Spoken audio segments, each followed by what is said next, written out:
नमस्कार, बहुत स्वागत है आपका इस खास बुलेटिन में। मैं हूं आपके साथ अवंतिका श्रीवास्तव। 23 की महाभारत को लेकर जरूर चर्चा करेंगे, लेकिन उससे पहले नीमच से एक बड़ी खबर सामने आ रही है। अनियंत्रित ट्रैक्टर ट्रॉली पलट गई है। हादसे में 30 लोग घायल बताए जा रहे हैं। घायलों की हालत फिलहाल बेहद गंभीर है। चपलाना घाटी में हादसा हुआ है। नीमच से ये जानकारी, जहां हादसे में 30 लोग बुरी तरह से घायल हुए हैं। अनियंत्रित होकर ट्रैक्टर ट्रॉली पलटी है। क्या वजह इस पूरे हादसे के पीछे, इसको लेकर भी बाद में तफ्तीश की जाएगी, लेकिन प्राथमिक तौर पर जो जानकारी सामने आ रही है, स्थिति ठीक नहीं है इन 30 घायल लोगों की, क्योंकि उनकी हालत फिलहाल गंभीर है। चपलाना घाटी में हादसा हुआ है और ये हादसे की तस्वीरें भी आपको दिखा रहे हैं। घटनास्थल की तस्वीरें देखिए। मौके पर अफरा तफरी का माहौल है। 30 लोग इस ट्रैक्टर ट्रॉली में सवार थे और अचानक से अनियंत्रित होकर ये ट्रैक्टर ट्रॉली पलट गई और कई लोग ऐसे जो कि गंभीर हालत में अस्पताल में भर्ती करवाए गए हैं। तो नीमच का ये हादसा आपको बता रहे हैं। चपलाना घाटी जिसके पास ये हादसा हुआ है, मौके पर ग्रामीण भी सहायता के लिए आगे आए, लेकिन 30 लोग कुल मिलाकर इस हादसे में घायल हैं। घायलों की हालत फिलहाल गंभीर बताई जा रही है, इसलिए फौरन अस्पताल में भर्ती कराने का प्रयास जमीनी स्तर पर चला। और तस्वीरें भी देखिए इस हादसे से जुड़ी हुई। ये जो तस्वीरें आप ट्रैक्टर ट्रॉली की देख रहे हैं, यही वो ट्रैक्टर ट्रॉली जिसमें कई लोग सवार थे और अचानक से अनियंत्रित होकर ट्रॉली पलट गई। करीब 30 लोग इस हादसे में गंभीर रूप से घायल हुए हैं। तो फौरन मदद उपलब्ध करवाई गई और अस्पताल में भर्ती करवाया गया है सभी लोगों को।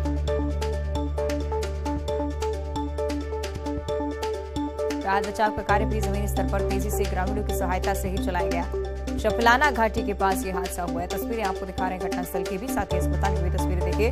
अस्पताल में भी अफरा तफरी का माहौल, क्योंकि लोग भी काफी डर गए थे इस हादसे के बाद से ही। हालत बहुत गंभीर है घायलों की।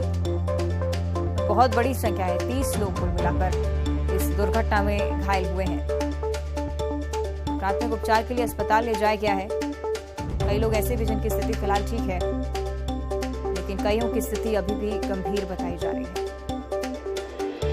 चपलाना घाटी में यह हादसा हुआ है, जिसकी 2 तस्वीरें आपको दिखा रहे हैं। एक तरफ घटनास्थल की ये तस्वीरें हैं, इस दुर्घटना के ठीक बाद की ये तस्वीर, और दूसरी तरफ अस्पताल में भी गहमा गहमी का माहौल। लगातार प्रयास अस्पताल की तरफ से किया जा रहा है कि इन सभी घायलों का फौरन इलाज हो।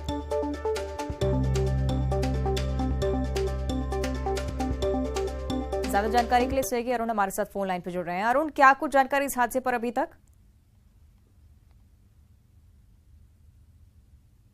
अरुण, मेरी आवाज पहुंच रही है आप तक? जी बिल्कुल, आवाज आपकी। क्या जानकारी अभी तक इस हादसे पर? पूरी घटना है ये नीमच मनासा तहसील के पास की घटना है। ये 20 किलोमीटर दूर है मनासा तहसील, चपलाना घाटी, जहाँ ये ट्रैक्टर ट्राली पलट गई। और हादसे में 25 से ज्यादा लोग घायल हो गए, जिनमें 30 लोग घायल बताए जा रहे हैं। इसमें 5 की हालत गंभीर है और गंभीर घायलों को नीमच के जिला अस्पताल में रेफर किया गया है। ये जो हादसा हुआ है दोपहर के समय हुआ है और जो बड़कुआ गांव के समीप हादसा हुआ है, जब ये लोग शादी समारोह में शामिल होने के लिए जा रहे थे। उस समय ये ट्रैक्टर का जो बैलेंस है वो बिगड़ गया और ट्राली पलट गई, जिसमें सवार लोग 30 लोग करीब घायल हो गए हैं। ठीक है, यानी कि उपचार के लिए फौरन इलाज के लिए भी भर्ती कराया गया है। अस्पताल में इलाज जारी है। शुक्रिया आपका अरुण जानकारी के लिए। आवाज नहीं पहुंचती क्या? आगे बढ़ते हैं भोपाल से अगली बड़ी खबर, जहां फेडरल बैंक गोल्ड लोन में 4 हथियारबंद बदमाश घुसे हैं। बदमाशों ने बैंक लूटने का प्रयास किया है। आपको बता दें कि पिपलानी इलाके में फेडरल बैंक गोल्ड लोन मौजूद है ये बैंक, और पुलिस भी मौके पर पहुंची है। चारों बदमाश मौके से फरार हो चुके हैं। पुलिस अब बदमाशों की तलाश में जुटी हुई है। भोपाल की घटना आपको बता रहे हैं, जहां हथियारबंद बदमाश बैंक लूटने का प्रयास करते हुए नजर आए। पिपलानी इलाके में बैंक स्थित है। पुलिस हालांकि फौरन मौके पर पहुंच गई, लेकिन बदमाश मौके देखकर फरार हो गए। चारों बदमाश फरार हो चुके हैं और पुलिस अब उनकी तलाश में जुटी हुई है। पिपलानी का ये बैंक, जिसके बारे में जानकारी साझा की जा रही है, राजधानी भोपाल की घटना है। फेडरल बैंक, जहां ये घटना हुई, लूट का प्रयास बदमाशों की तरफ से, हालांकि सफलता उनको इसमें नहीं मिल पाई। पिपलानी इलाके में फेडरल बैंक स्थित है। फौरन पुलिस मौके पर पहुंच गई और जैसे ही पुलिस के आने की सूचना लगी, चारों बदमाश मौका देकर फरार हो गए। पुलिस अब बदमाशों की तलाश में लगातार जुटी हुई है। वहां मौजूद लोगों से भी पूछताछ की जा रही है। उनके हुलिये के आधार पर भी पुलिस कार्रवाई कर सकती है। साथ ही आसपास लगे सीसीटीवी फुटेज भी खंगालने की कोशिश अब पुलिस की तरफ से की जा रही है। पिपलानी की ये घटना है। यहाँ पर फेडरल बैंक में 4 हथियारबंद बदमाश लूट के इरादे से घुसे थे, लेकिन पुलिस के पहुंचने की वजह से सफल नहीं हो पाए। उनके मंसूबों पर एक बार फिर से पुलिस ने पानी फेर दिया। तो राहत की बात यह है कि बैंक कर्मी सुरक्षित हैं, सभी लोग बैंक के अंदर जो मौजूद थे वो भी सुरक्षित हैं और अब पुलिस बदमाशों की तलाश कर रही है।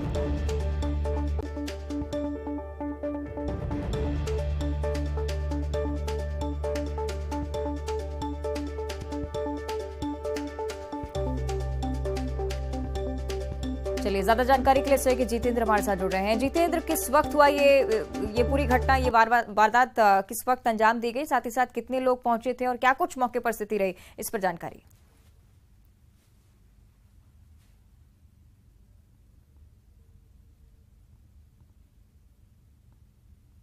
जितेंद्र, आप तक आवाज पहुंच रही है? यहीं पर इस तरह की घटना हुई है कि बिल्कुल, अगर बात करें तो ये फेड बैंक की पूरी घटना है और मौके पर भी हम मौजूद हैं। यहाँ पर पुलिस आई है, सीसीटीवी फुटेज की तलाश की जा रही है क्योंकि 4 हथियारबंद बदमाश मौके पर पहुंचते हैं और यहाँ पर लूट का प्रयास करते हैं। हालांकि एक जो पिस्टल है उनकी बदमाशों की यहीं पर छूट गई है और उसके अलावा सीसीटीवी फुटेज में भी वो सारे जो बदमाश हैं कैद हुए हैं। पुलिस इन सारी चीज़ों को तलाश भी कर रही है कि आखिरकार वो कौन लोग हैं, क्योंकि नीचे ये देखिए एक गाड़ी का शोरूम है और ऊपर फर्स्ट फ्लोर पर ये फेड बैंक जहाँ पर गोल्ड लोन दिया जाता है और पिपलानी इलाके पर है। दिन दहाड़े इस तरह की जो है लूट की वारदात को अंजाम दिया गया, मगर लुटेरे अपनी जो है उसमें सफल नहीं हो पाए क्योंकि बैंक मैनेजर ने अलार्म बजा दिया, जिसके चलते मौके पर ये लुटेरे भाग खड़े हुए हैं। मगर कह सकते हैं कि बड़ी घटना होने से बच गई और फिलहाल कह सकते हैं कि किस तरह से लुटेरों के जो है हौसले बुलंद है, किस तरह से एक गोल्ड लोन में लूट की वारदात को अंजाम देने पहुंच जाते हैं, मगर वो फिलहाल अपने मंसूबे में कामयाब नहीं हो पाते हैं। फिलहाल पुलिस पूरी जो है सीसीटीवी के आधार पर ही पता लगाने की कोशिश कर रही है कि आखिरकार ये लोग कौन थे। जितेंद्र, जब घटना को अंजाम देने का प्रयास किया गया, क्या आम लोग भी इस दौरान मौजूद थे? देखिए, अगर बात करें तो ये जो गोल्ड लोन है, ये बैंक उस समय यहाँ पर खुली हुई थी और 4 जो बदमाश हथियारबंद मौके पर पहुंचते हैं, उनके हाथ में पिस्टल थी, हथियार थे और ये सीसीटीवी कैमरा अगर आपको नजर आ रहा हो तो देख सकते हैं इस पूरे कैमरे में ये घटना रिकॉर्ड हुई है। बैंक मैनेजर ने अलार्म बजा दिया, 4 लोग उस समय बताया जा रहा है कि मौके पर मौजूद थे। तो जैसे ही अलार्म सिक्योरिटी अलार्म बजा और चारों के चारों बदमाश यहाँ से भाग गए हैं और उनके पास से एक पिस्टल जो कि बैंक में ही छूट गई है। उसके बाद पिपलानी पुलिस मौके पर पहुंची, क्राइम ब्रांच मौके पर पहुंची और हथियार जो यहाँ के बदमाश थे वो सीसीटीवी कैमरे में कैद हो चुके हैं। उसके आधार पर तलाश की जा रही है कि आखिरकार ये लोग कौन थे। ठीक है, शुक्रिया आपका जितेंद्र इन तस्वीरों के लिए। और चुनावी साल पंडोकर सरकार की भविष्यवाणी हुई है। हेमंत कटारे की अर्जी लगाई गई है। पंडोकर सरकार ने भविष्यवाणी की है, आगामी चुनाव जीतकर विधायक कटारे बनेंगे। सज्जन सिंह के साथ दरबार में पहुंचे थे हेमंत कटारे। समर्थक ने कटारे की अर्जी लगवाई और पर्चे में हेमंत का विधायक बनना तय पाया गया है। चुनावी साल के बीच तमाम कवायदे राजनीतिक पार्टियां भी कर रही हैं, लेकिन इस बीच देखिए पंडोकर सरकार के दरबार में हेमंत कटारे की अर्जी लगाई गई। पंडोकर सरकार ने भविष्यवाणी की कि आगामी चुनाव जीतकर विधायक जरूर बनेंगे हेमंत कटारे। सज्जन सिंह के साथ दरबार पहुंचे हुए थे हेमंत कटारे। इस दौरान समर्थक ने कटारे की अर्जी लगवाई थी।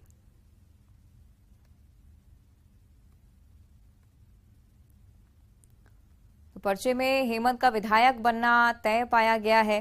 पंडोकर सरकार जिनके कई सारे फॉलोवर्स भी हैं, लेकिन इस बीच राजनीतिक पार्टी के लोग जब पहुंचते हैं तब देखिए हलचल की स्थिति पैदा होती है और निश्चित इसी तरह का माहौल उस दौरान भी बना होगा। हेमंत कटारे यहां पर पहुंचे थे। पंडोकर सरकार की भविष्यवाणी में पाया गया कि हेमंत कटारे आगामी चुनाव जीतकर विधायक बनेंगे। तो सज्जन सिंह के साथ वो दरबार में पहुंचे थे और इसी दौरान समर्थक ने कटारे की अर्जी लगवाई थी और पर्चे में हेमंत का विधायक बनना तय पाया गया है। तो पंडोकर सरकार जो कि तमाम भक्तों की, तमाम श्रद्धालुओं की मनोस्थिति को पहले से ही पर्चे पर उतार देते हैं और भविष्यवाणी भी कई बार उनकी तरफ से की गई है। और अब देखिए राजनीतिक हलचल भी इसके बाद बढ़ती हुई, क्योंकि आगामी चुनाव जीतकर हेमंत कटारे विधायक जरूर बनेंगे। ये पर्चे में लिखा हुआ पंडोकर सरकार की तरफ से पेश किया गया है। समर्थक ने कटारे की अर्जी लगवाई थी और सज्जन सिंह भी उनके साथ इस दौरान मौजूद थे।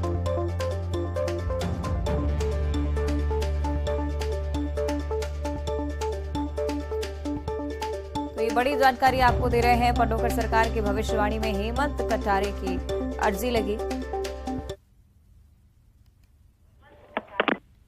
चलिए ज्यादा जानकारी हम लेंगे। सहयोगी रवि रमन त्रिपाठी हमारे साथ फोन लाइन पर जुड़ रहे हैं। रवि रमन, आपसे जानना चाहेंगे क्या कुछ हुआ उस दौरान जब हेमंत कटारे दरबार में पहुंचे थे?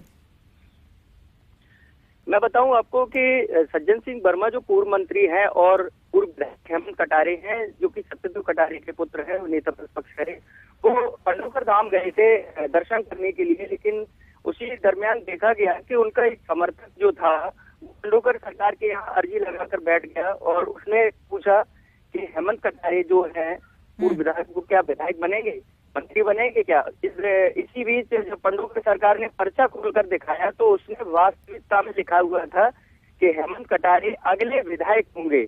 ये स्पष्ट नहीं कहा गया है कि कहां से होंगे, लेकिन पंडोकर सरकार ने जो पर्चा खोला है उसमें साफ तौर पर स्पष्ट रूप से लिखा हुआ था, जिसको उन्होंने पब्लिक के बीच में भी वो पर्चा दिखाया। और हेमंत कटारे ऊर्जा से लबरेज दिखे उस समय, और दर्शकों में और उनके समर्थकों में भी इस बात का काफी खुशी एहसास की। लेकिन ये कहीं ना कहीं आगामी विधानसभा चुनाव को नजर में रखते हुए कहीं ना कहीं ये पर्चा काफी राजनीतिक हलचल मचा रहा है भिंड जिले में। जी निश्चित तौर पर शुक्रिया आपका रविवार इस जानकारी के लिए। इधर हनुमान जयंती पर शोभा यात्रा की अनुमति नहीं देने पर बीजेपी नेता जयभान सिंह पवैया बिफरे नजर आए। जो हनुमान जयंती की शोभा यात्रा को लेकर उनकी तरफ से एक ट्वीट जारी हुआ है। अल्पसंख्यक इलाकों में शोभा यात्रा की अनुमति नहीं दी गई और इसे लेकर उनका एक ट्वीट उन्होंने लिखा है कि अगर मुस्लिम इलाके में शोभा यात्रा को अनुमति नहीं है तो हिंदू इलाके में ताजिया निकालने की भी अनुमति नहीं होनी चाहिए। कानून और नियमों की कसौटी दोहरी नहीं हो सकती है। ये बड़ी बात जो कि ट्वीट की गई है जयभान सिंह पवैया की तरफ से। आने वाले समय में हनुमान जयंती को लेकर भी प्रशासन लगातार तैयारियां कर रहा है और इस बीच जयभान सिंह पवैया जैसे बड़े बीजेपी नेता का इस तरह से ट्वीट सामने आना, समझ सकते हैं आप इसके मायने भी। इस तरह से साफ तौर पर उन्होंने जिक्र किया है कि अगर शोभा यात्रा उन इलाकों में नहीं निकाली जा सकती जहां पर अल्पसंख्यक रह रहे हैं तो ताजिया निकालने की अनुमति भी वहां नहीं होनी चाहिए जहां जहां हिंदू निवास रखते हैं। जयभान सिंह पवैया के इस ट्वीट के बाद से ही राजनीतिक हलचल भी तेज हो चुकी है और दूसरी तरफ हनुमान जयंती को लेकर जो तैयारियां की जा रही हैं उस पर भी सवाल है।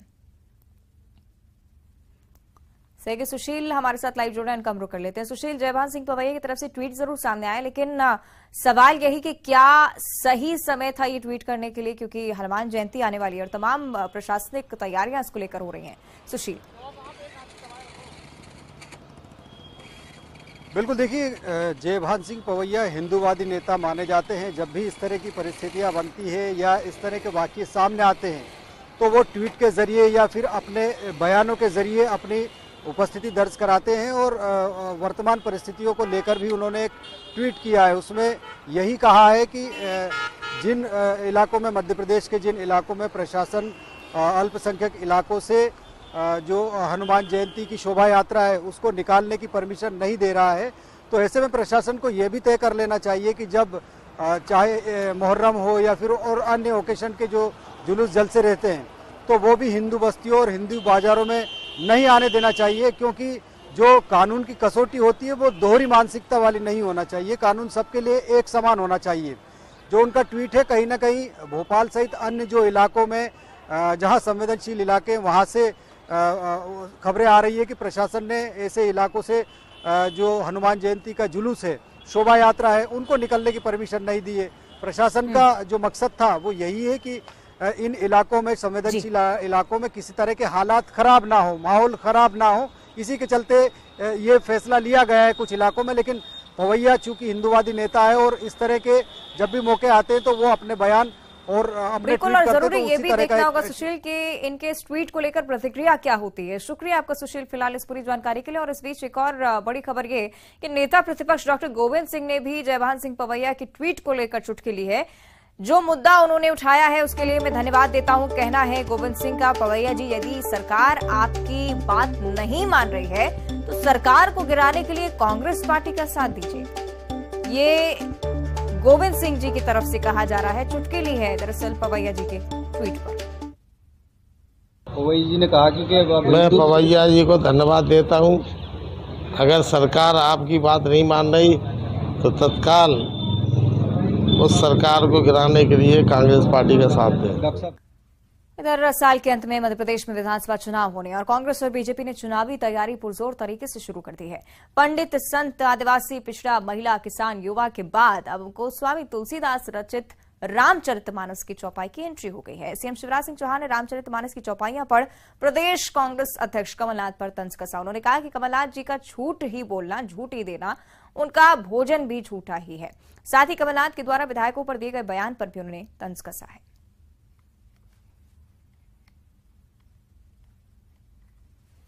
अभी झूठ पत्र बनाने की बैठक कांग्रेस लगातार कर रही है। कमलनाथ जी आते जाते तो कम है, तीन कमरे में बैठ के खूब करते हैं। कांग्रेस रीति सदा चली आई, वचन जाए पर दंभ न जाए। अब मुझे तो कमलनाथ जी पे तरस आता है। कई बार लगता है उम्र अब हावी हो रही है। अब वो कहते हैं मुझे विधायकों की जरूरत ही नहीं। विधायक क्या होता है? लोकतंत्र में चुने हुए जनप्रतिनिधि की हैसियत भी संविधान में बताई गई है। ना मामा हूं तो मामा तो तुम हो ही नहीं सकते। मामा वो होता है जिसके दिल में बहनों और बेटियों के लिए इज्जत होती है। मामा तो वो ही हो सकता है, हर कोई मामा थोड़ी हो सकता है। तुम किसान हो नहीं सकते क्योंकि किसानों के वादे तुमने कभी पूरे ही नहीं किए।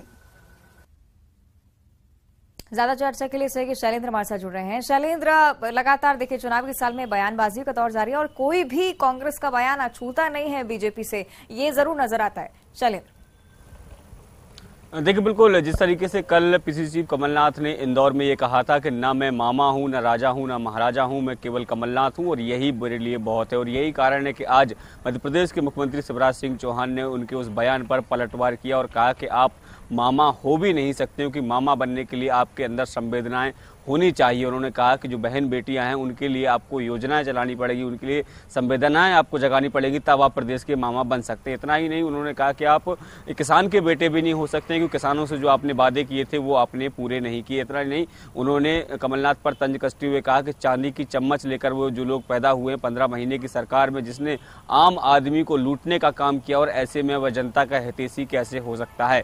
इतना ही नहीं, जिस तरीके से कांग्रेस के वचन पत्र की बैठक जो लगातार चल रही है, कमलनाथ के आवास पर लगातार ये बैठक होती है, उस पर भी उन्होंने तंज कसा है कि वो कह रहे हैं कि कहीं आते जाते वो है नहीं, केवल कमरे में बैठ के करते रहते हैं। जो वचन पत्र नहीं बल्कि झूठ पत्र जो है वो तैयार किया जा रहा है। 2018 के चुनाव में जो दावे या जो वादे जनता से किए गए थे उनको तो पूरा नहीं किया, लेकिन अब एक बार फिर से झूठा वचन पत्र बनाने का काम कांग्रेस कर रही है। तो तमाम वो मुद्दे जिनको लेकर कमलनाथ ने पिछले दिनों बयान दिए थे, उन सारे मुद्दों पर अब न केवल प्रदेश के जो बीजेपी के नेता हैं वो मुखर हो रहे हैं, बल्कि खुद मुख्यमंत्री शिवराज सिंह चौहान भी उन मुद्दों को लेकर लगातार हमलावर कांग्रेस पर नजर आ रहे हैं। ठीक है, शुक्रिया आपका शैलेंद्र जानकारी के लिए। आगे बढ़ते हैं। मध्य प्रदेश विधानसभा चुनाव के लिए अब कुछ ही महीनों का वक्त बचा है और ऐसे में बीजेपी प्रदेश के सबसे बड़े वोटर्स को साधने की तैयारी में जुट गई है। इसके लिए बीजेपी गांव गांव चलो, घर घर चलो अभियान चलाने वाली है और इसके जरिए बीजेपी के कार्यकर्ता घर घर जाकर लोगों से संपर्क करेंगे, उन्हें केंद्र और राज्यों के जनहितैषी कामों के बारे में भी जानकारी देंगे। और इस अभियान का मुख्य फोकस राज्य के 52% ओबीसी वोटर्स पर रहेगा। इसलिए इस अभियान का राज्य कोऑर्डिनेटर बीजेपी ओबीसी मोर्चा के प्रदेश उपाध्यक्ष नानूराम कुमावत को बनाया गया है। बीजेपी के इस अभियान को कांग्रेस पिछड़ा वर्ग को भ्रमित करने वाला बता रही है और कांग्रेस के प्रदेश प्रवक्ता नीलाभ शुक्ला का कहना है कि जब जब चुनाव नजदीक आते तब तक बीजेपी को ओबीसी वर्ग की याद सताने लगती है। हमारे पिछड़े वर्ग मोर्चे के आदरणीय प्रदेश अध्यक्ष नारायण सिंह कुशवाहा जी के नेतृत्व में प्रत्येक गांव-गांव जाने का लक्ष्य रखा है और इसके अंतर्गत गाँव में चौपाल लगने वाली है, घर घर संपर्क होने वाला है, पिछड़ा वर्ग समाज के वरिष्ठ जनों का सम्मान होने वाला है, मेधावी छात्र छात्राओं का सम्मान होने वाला है, समाज से जुड़े उद्यमियों और प्रबुद्ध जनों से संपर्क होने वाला है। इसके अलावा इन पूरे दिनों में 14 तारीख को हम लोग जितनी भी प्रतिमाएं हैं उन पे स्वच्छता अभियान चलाने वाले हैं। 11 तारीख को ज्योतिबा फुले जी की जयंती पे भारतीय जनता पार्टी को जब चुनाव नजदीक आते तो ओबीसी वर्ग की याद आती, जबकि ओबीसी वर्ग भारतीय जनता पार्टी में सर्वाधिक उपेक्षित वर्ग है। तो इस बात को ओबीसी वर्ग बहुत अच्छे से जानता है। जिसकी उपेक्षा भारतीय जनता पार्टी के राज्य में ओबीसी वर्ग की उतनी किसी की नहीं, क्योंकि बेसिकली ओबीसी वर्ग कांग्रेस पार्टी का परंपरागत वोटर है। क्योंकि ओबीसी वर्ग के जितने भी इनके जो विकास के कार्य हैं, इनके जो प्रगति के कार्य है, इनके हित के जो कार्य है वो कांग्रेस नहीं किए। तो ओबीसी वर्ग भारतीय जनता पार्टी हर चाल को बहुत अच्छे से समझता है और घर घर जाने बजाय ओबीसी वर्ग को खासकर मध्य प्रदेश की जनता भी भारतीय जनता पार्टी को अपने घर पहुंचाने की तैयारी कर रही है। चलिए, ज्यादा चर्चा के लिए स्वर्गीय अरुण कामरो करेंगे। अरुण, चुनावी साल और बीजेपी एक बार फिर से जमीनी स्तर पर वोटर्स को जुटाने की तैयारी में कहीं ना कहीं लगती है। कांग्रेस भी पलटवार कर रही है, क्या मायने?